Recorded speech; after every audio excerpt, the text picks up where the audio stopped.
Two old geezers take a Hellcat for a joyride. You might say, what a way to go. Next on Men Are So Smart. On this episode, I'm not quite sure that these two guys fit into the Men Are So Smart category. Two men, and I don't mean to laugh about this, because it can be interpreted many different ways, and we'll get to that in a moment, but the facts are as follows. Two men were killed using the runway at the Buena Vista Regional Airport to test drive a 2016 Dodge Challenger Hellcat. Sky blue muscle car crashed after rocketing off the runway at the Buena Vista Regional Airport, becoming airborne and sailing across a ravine. They were just test driving the car, Sheriff John Speasy told the paper. They went a little too fast, and don't want to surmise, but they probably got to the end of the runway and at that speed didn't realize they were there so fast. They lost control, it was just too high a speed, and they got to the end of the runway. So you're saying to yourself, okay, so a couple of 20-year-old guys were just being guys, and they're idiots. But wait. Lynn Fitzgerald, 71, of Colorado Springs, and Roger Lichtenberger, 76, of San Marcos, California, were pronounced dead at the scene. Speasy told the paper Fitzgerald and his friend had permission to use the runway. Uh-oh. This isn't going to end well. Yeah. Well, you know, this car is capable of doing 200 miles an hour. Yeah. And the sheriff estimates they were going over 100 miles an hour when they ran off the runway. Oh, they were going much faster than that. Even if they were braking hard, they were probably still going. It takes a minute to get them cars down from speed. Fitzgerald was behind the wheel when it happened. Speasy's office issued a press release Sunday that said, after speeding down the runway and continuing another 315 feet, Challenger became airborne over a ravine. The release went on to say that after striking the ground, the vehicle became airborne a second time, flipping end over a second ravine before coming to a rest on its wheels. Deputies found the wreckage about 650 feet past the runway. This airport boasts on its website having the longest mountain runway in Colorado at 8,300 feet, or more than a mile and a half. Wow. That's pretty significant. That's like 747. Yeah. I've never seen anything like it, said the sheriff. According to the paper, they had permission to be there and no laws were broken. Okay. So now we know most of the story.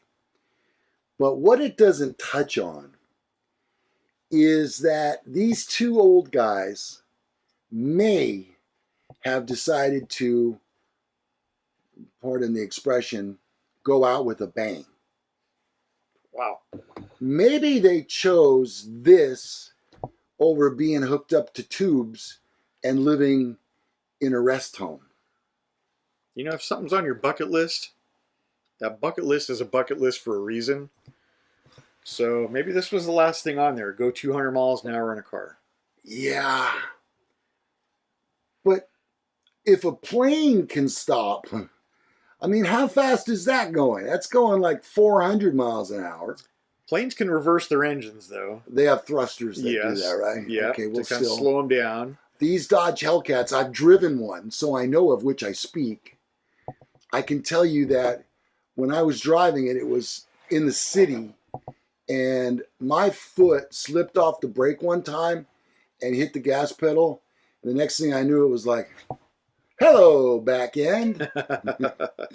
I know how powerful they are, but these cars have huge disc brake pads on them.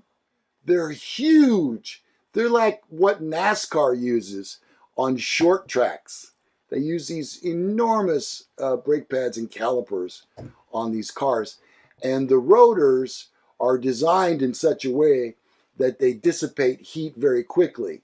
So if they were going in a straight line somewhere between 100 and 200 miles an hour, you would think that you could have, honestly, if you were going 100, I would think it would be very easy to slow down to a manageable speed. The problem is, let's just say at 100 miles an hour, which would not be anywhere close to this car's top speed. Right. But even at 100 miles per hour, you are covering about 150 feet per second. So 50 yards. So in 2 seconds, you've covered a football field. That ending point comes at you very fast at that speed. God bless old people, but their reaction times are not what they were when they were even 10 years younger. By the time he realized the end of the runway is right up ahead, it takes 3/4 of a second, they say, to hit the brake. So in 3/4 of a second, he's already covered half a football field. So it is, I'm sure it came up very quickly on him. They didn't realize that the end was that near, literally. And yeah, I think just a bad couple turn. Yeah, I feel bad for Thelma and Louise here. Yeah. I really do. But, you know, again, I don't mean to laugh, and neither one of us do. But maybe this is what they really wanted. Yeah, maybe. But then the question begs, who's going to pay for this car that they were test driving? I was just thinking, I wonder who owned the car. And why wouldn't you buy the car first and then do this? Well, because they're like $70,000. Well, so, somebody's on the hook. Yeah, that car belonged to somebody, I'm sure. That's what I'm saying. Yeah. So I don't think they went to the local Dodge dealer and said, hey, let me run something past you. Yeah. And instead of being in the car with me when I test drive it, I want Louise over here. Yeah. I don't know. And who gave permission at the airport? You know what, though? That's not all that uncommon. And it's probably like a metropolitan. It's not probably a very well-used airport. But I remember way back in the day, they had a little airport out in Lodi, and they would have drag races out there sanctioned on whatever night of the week it was. So airports and cars they have a long-standing history. I wonder if these guys ever drove that runway before then. I wonder if they'd ever driven that car before then. Because, like I said, it's an awful lot of horsepower. It's over 700 horsepower, and it's kind of selfish if you think that they did it on purpose and they hung their family out to dry for paying for the car. Yeah, well, old people be cray-cray. You know what? I think we'll leave on that note. This has been another edition of Men Are So Smart, except for these two aforementioned guys. Yeah, most men. 71 and 76. You'd have think the older guy that had some sense. Yeah, been able to talk that youngster into something. Yeah. Hey. All right, well, there'll be a link to the story and some other links for you to follow. And here's what I wanted to tell you.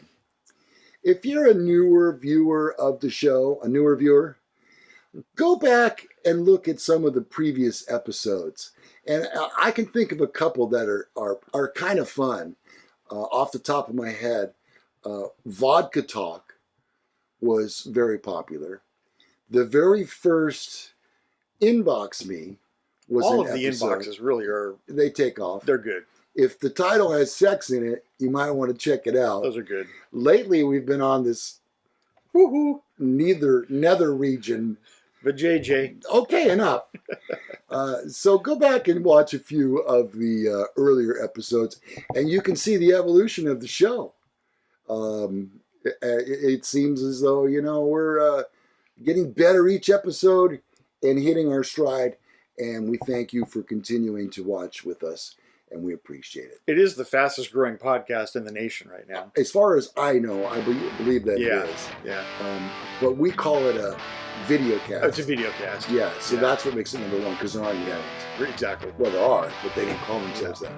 This is all very confusing. I think maybe... Let's just go. We've told enough lies here. All right, we're off to the automobile. Yeah. See you next time.